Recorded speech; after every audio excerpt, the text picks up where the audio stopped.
Hello everyone, welcome to my channel. Please like, share, and subscribe to my channel and hit the notification bell para updated kayo sa aking mga ina-upload na videos.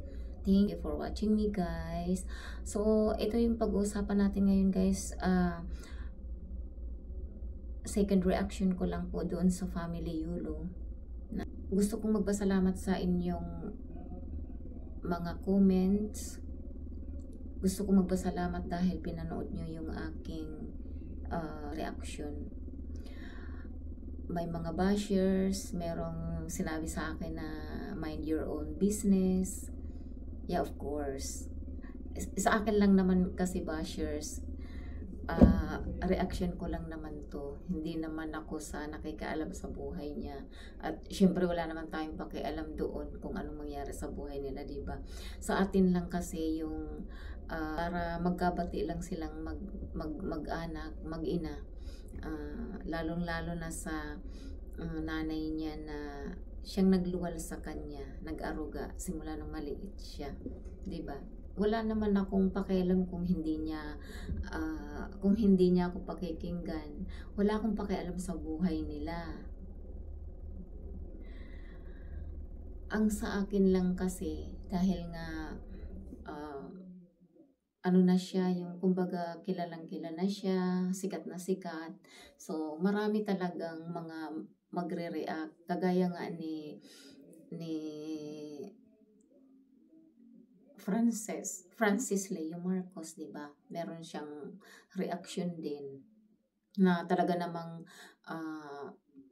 tumatak sa puso ko, na talaga namang totoo lahat yung mga sinabi niya. Although mayroon namang nagsabi na ang nanay niya ang naunang mag-publish sa media, nandun na tayo.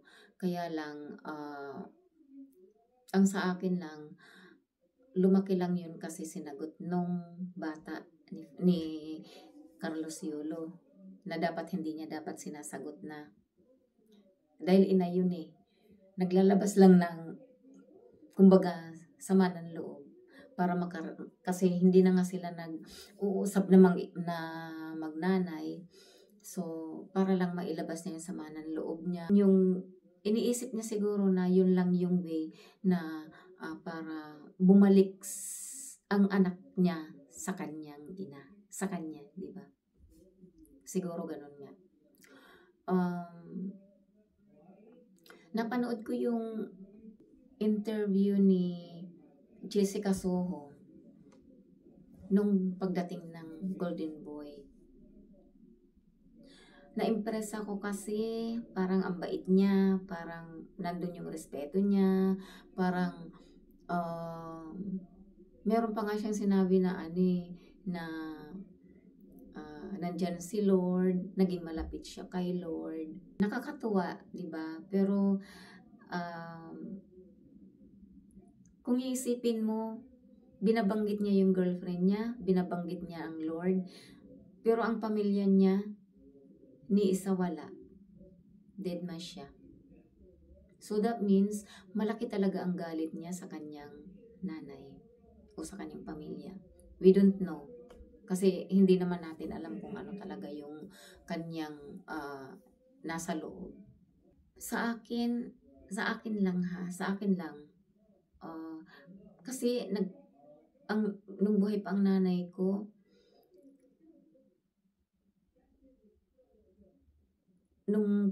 nanay ko, marami din namang hindi magandang nangyari sa amin.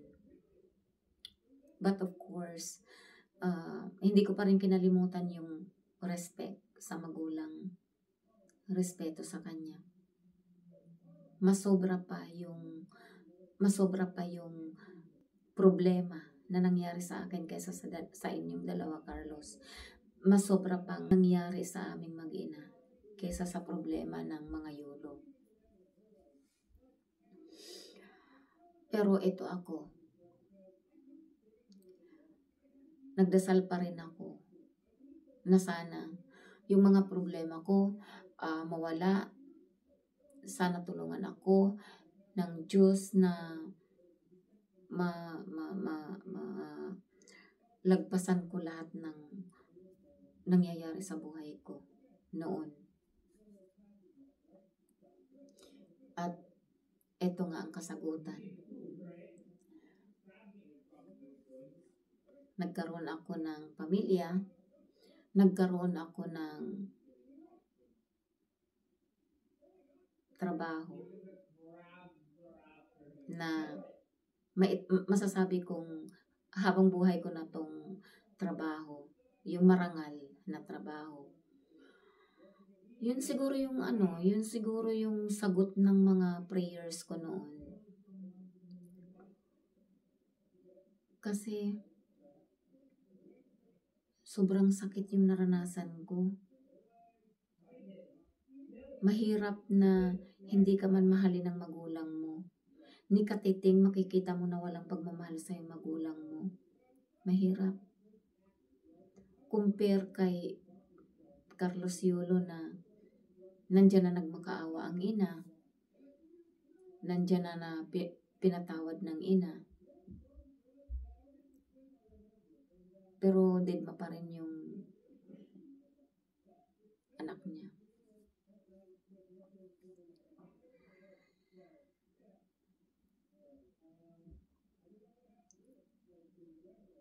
Mas mahirap ang pinagdaanan ko para lang makaahon ang nanay ko sa hirap. Merong times na andun ako sa abroad, nasa Singapore ako, nasa Taiwan ako. May maririnig akong hindi maganda. Na hanggang sa pag-uwi ko, may mga pautang ang nanay ko na hindi ko nasingil, na hindi siya binayaran,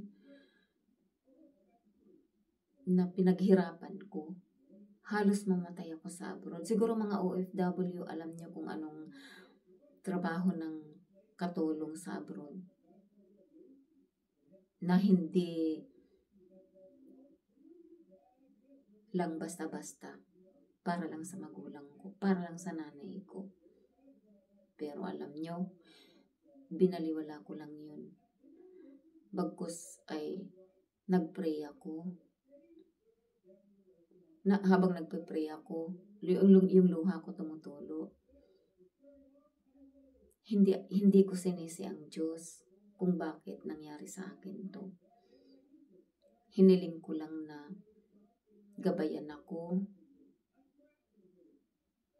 na ma-overcome ko lahat ng mga problema ko. Siguro ito yung kasagutan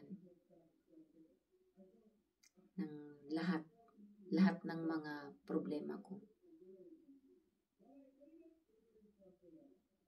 Bakit ako nandito ngayon? Bakit ako may trabaho? Bakit ako may pamilya?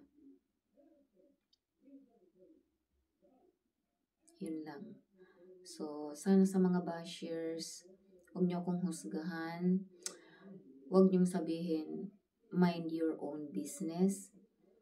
Huwag niyong sabihin, wala akong pakialam. Dahil lahat naman tayo wala talagang pakialam sa mga nangyayari, di ba?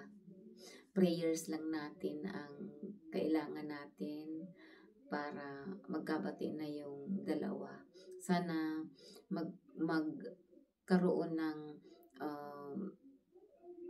reconciliation para magkaroon sila ng peace of mind ng buong pamilya at lalo pang mablessed yung bata na si Carlos Yulo.